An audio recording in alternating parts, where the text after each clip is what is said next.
Ça soit triste, vas-y, donne-moi quelque chose là. Bon, va motiver. Ça va. Voilà.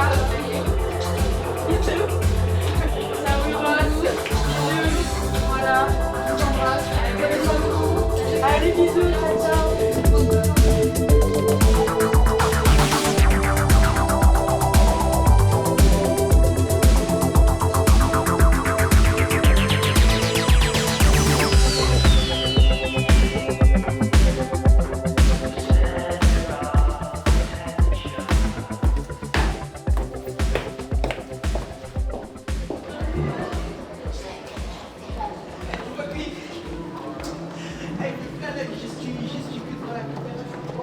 Une soirée de plus, sereine, admettons. Je tente une nouvelle strate. Dans l'éventualité où un relou croise ma route, ma placidité le déroutera. Allez meuf, prépare-toi. Quelques pas en avant et je baisse la tête. Comme à mon habitude, je mate plus le sol que l'horizon. Les pavés sont mes compagnons. Un regard qui les croise et c'est l'abordage. Dans tous les cas, t'as pas le droit de te manifester. Pas le droit à l'écart, pas le droit à l'écho. La voix sourde comme à l'échafaud. Allez ma belle, garde la tête haute. J'ai 30 minutes pour arriver chez moi. Toujours la tête en bas, surtout derrière moi. Les rues sont vides. J'ai peur. Mais même ça, j'y ai pas le droit. Je suis du sexe où tous les coups sont permis. Dans l'image de la perversion, on pourrait pousser la comparaison à un mec qui se branlerait goulûment sur les 120 jours de Sodome ou de Pasolini. Ignorant les mondices de ses actes et fier d'y sentir les plaisirs de son labeur couler le long de son index salace. Ouais, c'est comme ça que je vois à 5 minutes de chez moi le mec avec son scooter loué, faisant demi-tour comme si la première fois où il était passé suffisait pas. Même dégoût, pareille humiliation, toujours en colère. Lâche-moi. Lâche-moi.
Ça s'est passé cette semaine, le 11 novembre. Je suis allée peindre dans un spot assez reculé, mais quand même avec du passage. J'ai jamais eu de problème, c'est pas la première fois que je vais peindre là-bas. J'étais en train de peindre tranquille, il y a un mec qui passe une fois, je passe une deuxième fois. Bizarre, je commence à me méfier un petit peu, donc je fais gaffe. Et du coup, moi j'étais sur ma peinture, à un moment je me retourne, et c'est pas, je le vois en train de se branler.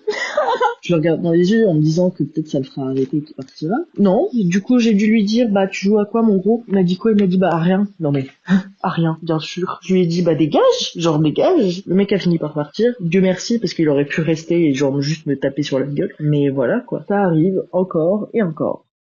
Je rentrais chez moi, il était un peu tard, c'était un petit peu avant minuit, et en arrivant près de mon portail, il y avait un groupe de mecs. Il y en a un qui s'est levé, il est passé derrière moi, il m'a dit bonsoir, donc je me suis retournée, je lui ai dit bonne soirée, et j'ai commencé à continuer à avancer pour aller chez moi. Sauf qu'il m'a retenu, il m'a attrapé l'épaule et il m'a dit pourquoi tu me dis bonne soirée alors que moi je te dis bonsoir. Et je lui ai répondu en lui disant parce que je dois rentrer chez moi, je travaille demain. Et donc là, il m'a dit mais parce que tu insinues que moi je travaille pas. En fait, il a commencé à hausser le ton et à se rapprocher de moi, et plus il se rapprochait de moi, plus moi je reculais, jusqu'à ce que dans ma tête je réagisse. Je me suis retournée pour faire le code de mon portail et rentrer chez moi. Et en claquant le portail, il m'a regardé droit dans les yeux, il m'a dit j'aurais aimé te faire encore plus peur. C'était il y a un petit moment, j'avais 18 ans et c'était le tout début des smartphones. Donc il y a beaucoup de personnes qui avaient encore des appareils photo numériques. J'étais dans le RERE et je m'étais assoupie sur une place où en fait il y a 2 places l'une en face de l'autre et il y a un homme qui s'assoit. Donc moi je m'endors et en me réveillant je vois l'homme qui a l'appareil photo au niveau de son genou numérique et en fait il y a le voyant qui est rouge, donc je comprends que c'est allumé et le temps que je comprenne vraiment, je comprends qu'il est temps de filmer en fait sous ma jupe. J'ai mis un petit peu de temps à me lever, à crier, je sais même plus ce que je lui ai dit, mais il a tout nié en bloc et il gardait bien son appareil photo dans sa main que je tentais de lui prendre et il m'a même dit si tu veux tu peux aller porter plainte à la police. J'avais clairement pas le temps, j'allais au travail et c'est comme personne n'a bougé et c'est quand même moi qui ai dû à ce moment-là changer de place.